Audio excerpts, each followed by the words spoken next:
ಮಕ್ಕಳೇ, ಒಂದು ಪಡಿತರ ಅಂಗಡಿ. ನಮ್ಮ ಈ ವಾಡಿಕೆಯಲ್ಲಿ ರೇಷನ್ ಅಂಗಡಿ ಎಂದೇ ಎಲ್ಲರೂ ಕರೆಯುವುದು. ಅಲ್ಲಿ ರೇಷನ್ ಕೊಡ್ತಾ ಇದ್ದರು.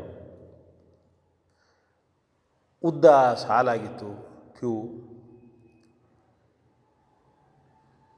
ಇಡೀ ಊರಿಗೆ ಇಂಥ ದಿನ ರೇಷನ್ ಕೊಡೋದು, ಪಡಿತರ ವಿತರಣೆ ಮಾಡೋದು ಅಂಥೇಳಿ ಹೇಳಿರ್ತಾರೆ.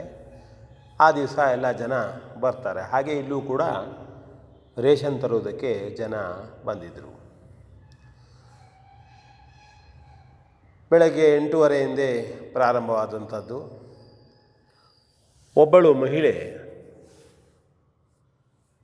ಸುಮಾರು 65-70 ವರ್ಷದವಳು ಕೈಯಲ್ಲಿ 2 ಚೀಲವನ್ನು ಹಿಡಿದು ರೇಷನ್ ಪಡಿತರ ಚೀಟಿಯನ್ನು ಕೂಡ ಹಿಡಿದುಕೊಂಡು ಬಂದಿದ್ಲು. ಅವಳು ಕೂಡ ಕ್ಯೂದಲ್ಲೇ ನಿಂತವಳು. 11 ಗಂಟೆ ಆದರೂ ಅವಳಿಗೆ ಕ್ಯೂದಲ್ಲಿ ಮುಂದೆ ಬರಲಿಕ್ಕೆ ಆಗಲಿಲ್ಲ. ನಂತರ ಪಾಪ ಅಲ್ಲೇ ಬಿಸಿಲಲ್ಲಿ ಕುಳಿತು ಬಿಟ್ಲು. ಆ ಕುಳಿತಂತಹ ಸಂದರ್ಭದಲ್ಲಿ ಏನೋ ಒಬ್ಬ ಯುವಕನಿಗೆ ಆ ಮಹಿಳೆಯ ಬಗ್ಗೆ ಅನುಕಂಪ ಮೂಡಿತು. ಏನಾಗಿರ್ಬೋದು ಇವಳಿಗೆ? ಬಂದು, ಅಮ್ಮ ಏನಾಗಿದೆ? ರೇಷನ್ನು ಚೀಲವನ್ನು ಹಿಡಿದಿದ್ದೀಯೇ, ಕೂತು ಬಿಟ್ಟಿದ್ದೀಯಲ್ಲ.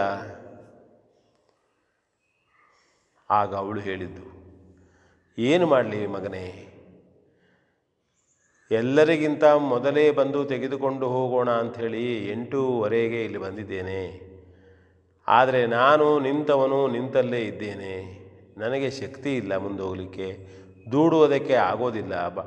ನನಗಿಂತ ನಂತರದಲ್ಲಿ ಬಂದವರೆಲ್ಲ ತೆಗೆದುಕೊಂಡು ಹೋಗ್ತಾ ಇದ್ದಾರೆ. ಇಷ್ಟು ಹೊತ್ತಾದರೂ ಕ್ಯೂ ಕಡಿಮೆ ಆಗಿಲ್ಲ. ನನಗೂ ನಿಂತು ಕಾಲು ನೋವಾಗತೊಡಗಿದೆ. ವಯಸ್ಸು ಆಗಿದೆ ನನಗೆ, ಏನು ಮಾಡಲಿ?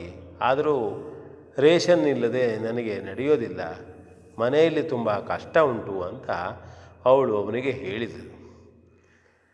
ಯುವಕನಿಗೆ ತುಂಬ ದುಃಖ ಆಯಿತು, ಬೇಸರ ಆಯಿತು.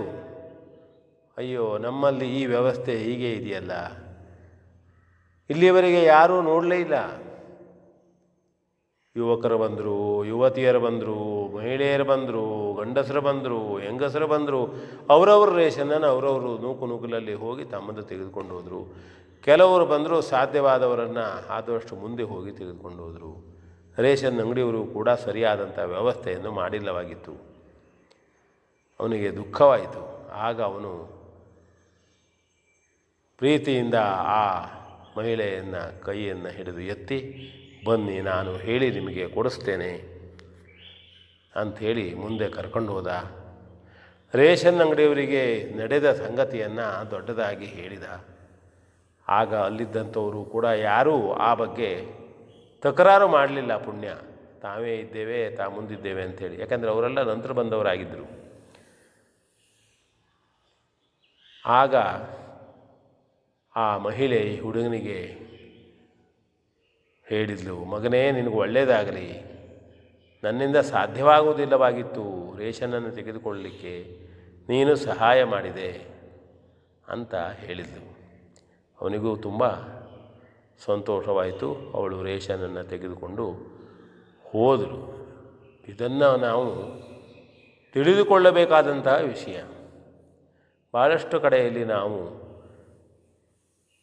ಒಂದು ವ್ಯವಸ್ಥೆಯ ಬಗ್ಗೆ ವ್ಯವಸ್ಥಿತವಾಗಿ ದೂರನ್ನು ಕೊಡಬೇಕು, ತಿಳಿಸಬೇಕು. ಹೆಂಗೀಗ ಆಗ್ತದೆ, ನಮಗೆ ಕಷ್ಟ ಉಂಟು, ಈ ರೀತಿ ಆಗುವುದರಿಂದ ದುರ್ಬಲರು, ಮಹಿಳೆಯರು, ವಯಸ್ಸಾದವರಿಗೆ ತೆಗೆದುಕೊಂಡು ಹೋಗ್ಲಿಕ್ಕೆ ಆಗೋದಿಲ್ಲ. ಹಾಗಾಗಿ ಕ್ಯೂ ವ್ಯವಸ್ಥೆಯನ್ನು ಸರಿಯಾಗಿ ಮಾಡಬೇಕು ಅಂಥೇಳಿ ಕೇಳುವಂಥದ್ದು ಒಂದು. ಎರಡನೇದಾಗಿ, ವೈಯಕ್ತಿಕವಾಗಿ ನಾವು ನಮ್ಮಿಂದ ಸಾಧ್ಯವಾದ ಮಟ್ಟಿಗೆ ವಯಸ್ಸಾದಂಥವರು, ಗರ್ಭಿಣಿ ಇದ್ದಂಥವರು. ಹೀಗೆ ಸಾಮಾನ್ಯವಾಗಿ ಅವರವರ ಪರಿಸ್ಥಿತಿಯನ್ನು ನೋಡಿ ದಾರಿಯನ್ನು ಬಿಟ್ಟು ಅವರಿಗೆ ಸಹಾಯ ಮಾಡುವುದು ತುಂಬ ಒಳ್ಳೆಯ ವಿಚಾರ. ಈ ಕಥೆಯನ್ನು ನೋಡಿದಾಗಲೂ ಸಹಿತ ನಮಗೆ ಅದು ಅರ್ಥ ಆಗ್ತದೆ ಅಂತ ಹೇಳ್ತಾ ವಿ ಎನ್ ಭಾಗವತ್ ಬರಬಳ್ಳಿ.